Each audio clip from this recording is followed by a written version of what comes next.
This is quite a tricky one. Some might argue it's the hardest part of this particular build.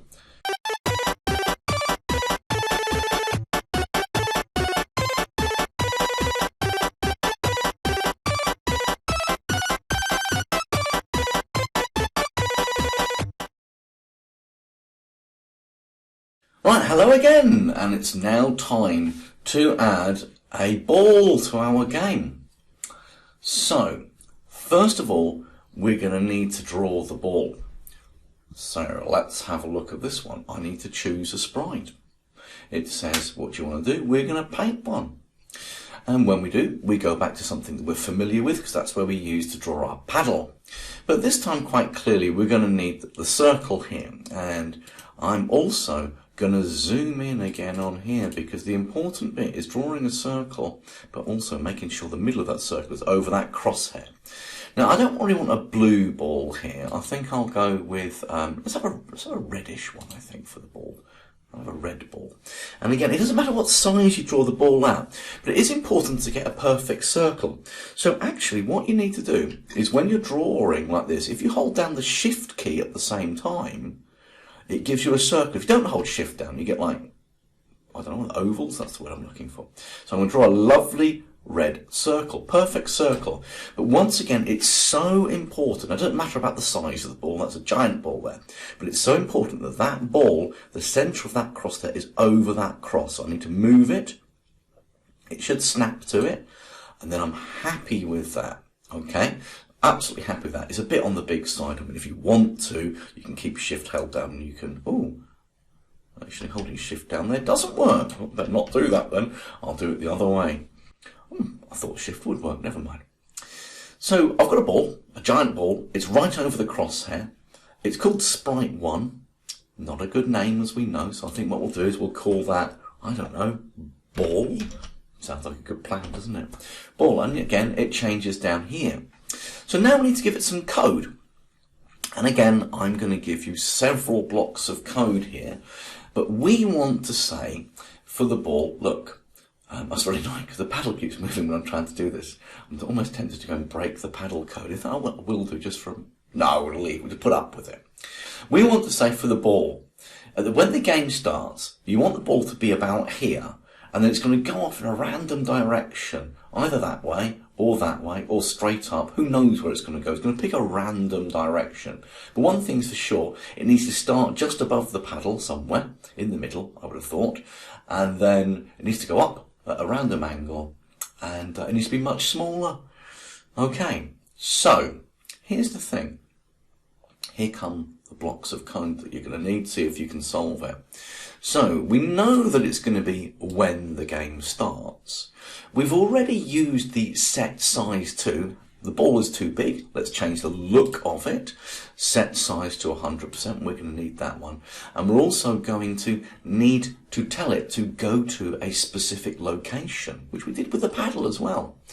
So again, we're going to go to motion and we're going to need that go to, where's it gone? There it is. We need one of those. And you're going to have to work those numbers out. Again, I would personally have the ball starting in the middle of the screen, sort of just above the paddle. Here's the thing. We have just said that we want the ball to go off in a random direction. Now, I think I got rid of it a moment ago. I think we need to bring it back. Let's bring back our backdrop with the X and Y axes. Is this going to help or not? I think it might do. I think it will do, yes. Especially so I can move the ball. So if I've got my ball, when the game starts, I kind of want it to go off maybe in a random direction. It might go like up to that square there, or to that square there, or it might go straight up, or it might go a bit like that, or a bit like that.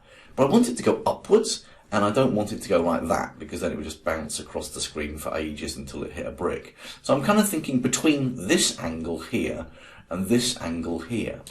Now, if you know your bearings, you will notice, and actually you can get this from, let me have a look, point in direction. That's annoying. There we go. See, that says 90 there? Let's move that to there. That's 45. And that is 0. And that is minus 45. So we kind of want to tell the computer, when the game starts, you kind of want this to point in a direction, but, you know, kind of between minus 45 and maybe plus 45. So how do we put a random in there? Well, the answer is here. In the operators, we have a block here called pick random. And you'll find that you can move these sort of curved blocks inside any of these. Look, put it there. And you'll notice that when, a bit of a top tip by the way, when you want to move these sort of green blocks into these squares, and the squares are little slots, shall we call them, and you can be doing that quite a lot, by the way, it's a good tip to grab it from the left-hand side, because that way you can see, when the one above it highlights a white border around it, you can see that it's going to drop in there. If you grab it in the middle, you can't really see. It becomes a little bit harder. I'll grab from the left. Anyway, just a little tip from me. But the whole point is, we want to say, when the game starts, set the size to whatever size you choose. Maybe 50% I would have thought for that ball. Maybe even 30. It's a big ball, isn't it? Go to a specific location. Maybe it's down here. Oh, let's move it there. Maybe I want to start there. Point in direction. Pick a random number between minus 45 and 45. Is what I would go with. Doesn't make me right. But then it needs to move. So that's clearly going to be a motion block. And we have this one, move 10 steps. But if we only have one of those, it will just do it once. Hey, that paddle, let's go back to the paddle, said forever, set X to mouse X. I think, if we go back to the ball, you probably want another forever. It's a task now. I think that's enough for the task. I think you should be able to make a ball move around the screen. 1 minute, 37 seconds later. Except there's one thing that I nearly forgot. And that's what happens if the ball hits the edge of the screen. There needs to be instruction. Luckily, look, right down the bottom here. If on edge, bounce. So this is a little bit more of a task. Number 1, ball starts there. Number 2, ball needs to be a certain size. Number 3, ball needs to pick a random direction to go in. Number 4, ball must then travel off doing that. And number 5, if the ball hits the edge, it must bounce.